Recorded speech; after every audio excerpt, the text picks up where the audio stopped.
Thanks for joining us and welcome to Roadmap 2019, our forum where we talk to some of Nigeria's major players in the journey to the general elections of next year. On this edition of the program, my guest says he chose a political platform that has historic nationalist tendencies because unity of Nigeria is needed now more than ever before if the country is to grow. My guest also says a very big focus should now be on Nigeria's youth's unemployment situation, as well as providing them with decent standards of living. Now, please join us as we talk to the presidential candidate of the All Progressives Grand Alliance, APGA, retired Army Major General John Ball.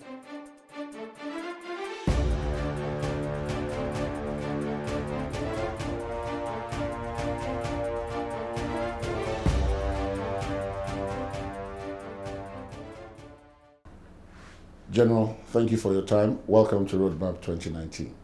Good day. Now,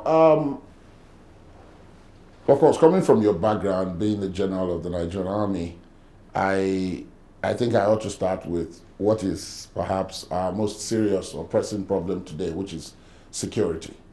What do you make of what has happened to the level of security in the country? I mean, if you start from the insurgency in the Northeast, then you come to banditry, cattle rustling, the clashes between herdsmen and farmers, kidnapping, armed robbery, and you go on and on and on right across the country. What have you made of it, so given your background in security?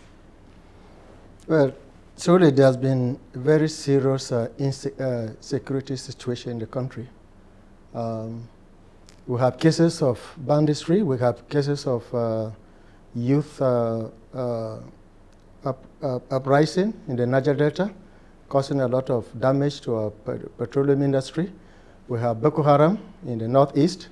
We have, at a point, I counted about 13 different insecurity challenges, which involve the Nigerian forces, the operation of the Nigerian Army. And I felt disturbed because we've been overstretching the Nigerian Army in particular. These are responsibilities of the police, but it has been beyond the police to cope. So inevitably the Army has been overstretched, and particularly the Boko Haram, a very serious insurgency, which started like a small thing and grew up and involved some international, some foreign nationals, bringing in arms and causing a lot of havoc to the nation. Lots of people are being killed, or military personnel, many military personnel have lost their lives. I would think the government is ineffective. How so? Yeah, because they claim that they are fighting them and that, as a matter of fact, not the question of fighting them. When Islam came from North Africa into the sub-Sahel region, empires emerged. Mali, Ghana, Mali, and then later on Songhai. And each time an empire emerged and another group of Muslims came in with a different brand, they felt that the others were not good enough Muslim. So they overthrew that one and set up a new empire. And by the time the British came, we had a Songhai, which was also part of Sokoto area. And the British stopped it. But the tendency, it became a culture. When you have a group of Muslims, some people will come from a different part of the world and say their own Islamic brand is better, and the others are not true Muslim, and they will set up. They will try to overthrow that one and set up another one. So this trend became a culture. We have Kanem Borno Empire, and it was on both sides of the Lake Chad, right. Chad area, and also in Nigeria, present-day Nigeria area. And later on, it moved into what is called Borno today. And the British came and they stopped these things. But the tendency is there, the culture is there. If you have a weak Nigerian government, anybody who feels he has a better Islamic doctrine will want to set up his own administration, his own government. overthrow that one. And that's what the Matasini tried to do in Kano. And when he failed, they kind of slowed down. And then the same thing has now emerged in Maiduguri, in the northeast. And that's what Nigerians are fighting on, the name of Boko Haram. The only way to prevent this is a very strong government.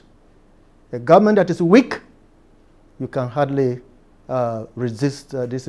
This is not, well, I'm talking about Islam, but it's not only Islam. Even Christians have their own sect, except that they don't come out to use force to overthrow another sect. But this sect become very bitter. Some of them become very bitter and feel they are better, and people should worship God the way they want.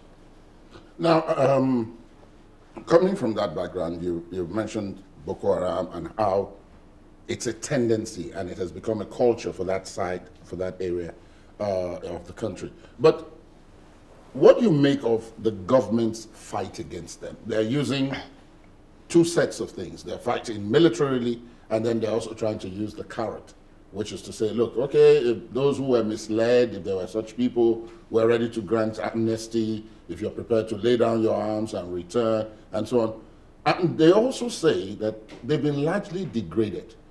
I mean, as at the time General Buhari became president, Boko Haram was said to control 14 local governments in the northeast. Today, the argument is that they don't control territory. They are doing hit-and-run attacks, principally on soft targets, like the kidnap of schoolgirls, raiding hospitals and IDP camps. But more recently, it would appear as if some of their hit-and-run attacks are even against military installations as well. One does not know. You are the one with the background. One does not know if that is simply bravado or if they feel they can actually now take on the Nigerian military. This is a sect that wants to have a territory of its own. They are not fighting government, you and I. They are fighting to get rid of the military personnel that are there so that they will defeat the military and set up their own empire and govern their own area the way they want. This is actually a war against the nation, a very serious one. You see, I talk about the Niger Delta youth unrest. And in 2009, I had to to review somebody's book written by one Justice Odu on the Niger Delta. And I told the audience that we have good youth in this country, great youth. Our youth are good. Today, we're having only Niger Delta, and they're agitating for something. They're unemployed. We're mining oil from there, and the people are ignored. Not only the Niger Delta is ignored. So I told Nigerians that today is Niger Delta. Tomorrow it will be Maiduguri. Another day it will be Sokoto. Another day will be Badam. Because Nigerian government have decided consistently to overlook, to ignore our youth. And they're the future of this country. When the youth of Niger Delta are demonstrating, they only say, telling whoever is in government, sir, we are hungry, we are unemployed, we want to marry, we want to have cars just as you, we want to have houses. If people are saying they want Biafra, they are not going anywhere. They are only telling you, sir, we are hungry, we are unemployed. The government has been ignoring it. When I was in the United States, and even now, when people are contesting for presidency or even Senate, they are talking about employment. They are talking about taking care of the youth. They plan, just as parents plan for their children. All these youth, whether you call them Yoruba youth, call them Niger Delta youth, call them Maiduguri youth, they are our youth. And when I become president, I'm not going to refer to them as Yoruba, Fulani youth. They are General Boss youth, and they must be taken care of. In security, in the military, what we learned about this is that you don't just, the soldier fight the battle. It is the civilian that wins the war. The civilians are not doing the best. They are not concerned about what is happening in the Northeast.